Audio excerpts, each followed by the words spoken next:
자, 안녕하세요. 안녕하세요. 네, 보건행정 담당하고 있는 김희영입니다.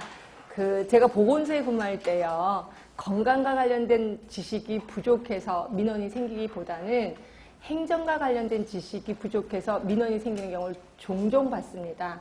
자, 결국 모른다는 거는 용납이 안 된다는 거죠. 그렇죠? 자, 그리고 보건행정 같은 경우는 여러분들이 너무 까탈스러워서 뭐 이런 말도 안 되는 학문이 있어 라고 얘기를 하십니다. 그래서 항상 저기 발밑에다 밀어넣지요. 그렇죠?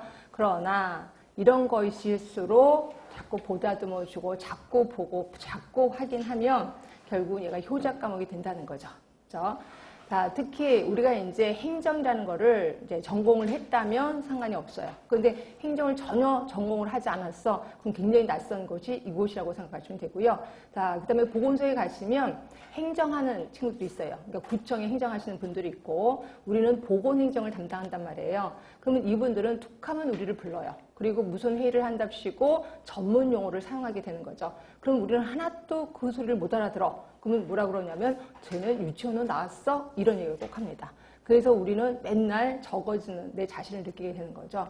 결국 보건행정은요. 합격을 위한 단순한 학문이 아니라는 거예요. 그거 이상의 가장 큰 힘을 갖고 있는 학문이라고 생각하시면 되고요. 자, 이렇게 해서 계속해서 이쪽에 좀 집중하다 보면 나중에는 효자 과목으로 등급을 하게 된다는 거죠. 그래서 이걸 대부분 만점 받아서 이제 끝내시는 분들이, 그래서 그 보건소에 가시는 분들이 꽤나 많다라고 보시면 되고요. 자, 제가 공개된 문제, 5개년 문제를 한번 분석을 좀 해봤습니다. 자, 그랬더니 이렇게 나오더라고요. 자, 보건행정 조직 부분이 보통 평균 5.8문제가 나오더라고요. 6문제죠. 그래서 그러니까 행정 부분에 그 조직 부분이 엄청 많은 부분을 차지하고 있구나. 특히 이 중에서도 뭐 동기부여 이론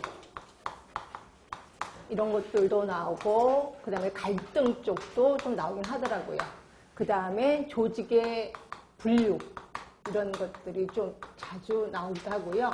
리더십 같은 것들도 많이 나옵니다. 자, 이런 부분들이 좀 많이 나오고, 특히 동기부여 이론은 주로 나오는 게 있죠. 이쪽이고요. 그 다음에 뒤로 가시면 이제 인사 쪽도 나오긴 합니다. 이런 것들이 주로 나오고요. 이게 보통 5.8문제 정도 나옵니다.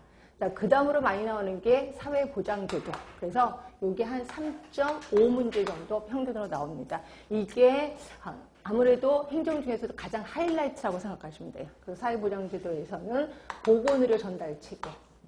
자, 보건의료 전달 체계. 이런 것들이 나오고, 그 다음에 건강보험 제도 이런 것들도 많이 나옵니다. 무엇보다도 계속 많이 나왔던 게 노인 장기 요양보험 이런 것들이 주로 나오게 되는 거죠. 그래서 이 부분에 대해서는 제가 시간적 투자를 좀 많이 할 겁니다. 그렇게 알고 계시면 되고, 이제 기본 개념으로 행정이 도대체 뭐냐, 그래서 이런 것들이 나오는데 얘가 3.2문제 정도 나옵니다. 3.2문제. 그러니까 거의 우열을 가리기가 힘들겠구나라고 보시면 되고요. 여기서는 이제 행정의 개념이 나옵니다. 이게 조금 어려울 수도 있는데 행정의 개념과 그 다음에 여기에서 이제 이론들이 조금 나옵니다. 이론들이 건강신념 모형, HBM, HPM 이런 모형들이 좀 나오기도 합니다. 행정의 개념 나오고, 그 다음에 여기서 이제 건강의 개념도 나옵니다. 건강의 개념도 나오고, 그다음에 공중보건의 개념도 나오게 되는 거죠.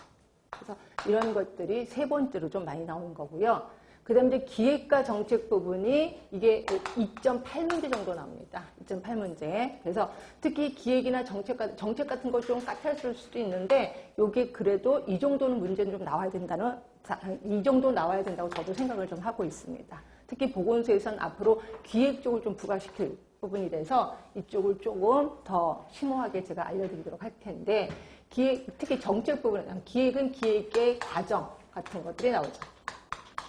그래서 제가 기획의 과정은 반드시 외워야 된다라고 얘기를 했고요. 기획의 과정은 뭐랑 비슷하냐면 의사 결정과 똑같은 거죠. 그래서 의사 결정. 그다음에 정책 모형. 정책 모형 중에서는 합리 모형 나오고, 점증 모형, 만족 모형 이런 것들이 좀 주로 나오고요. 자, 그래서 이 부분을 그냥 머릿속에 달달달달 외우시도록 하시는 게 좋습니다. 그 다음에 이제 경제 부분이 정말 한동안 안 나섰어요. 그래서 경제는 어떤 분은 경제를 아예 공부 안 하시려고 하시는 분들도 꽤나 많았었는데 이게 3년 전부터가 나오기 시작합니다. 그래서 3년 전에 한 문제 나오고 작년에 한 2문제 나오고 올해 또 역시 2문제 나왔었어요. 그래서 얘가 그 법보다 좀 위로 올라갔다고 생각하시면 돼요. 뒤쪽으로 좀 많이 나와서. 그래서 경제 부분에 대해서는 말 그대로 예산 쪽이 좀 나오게.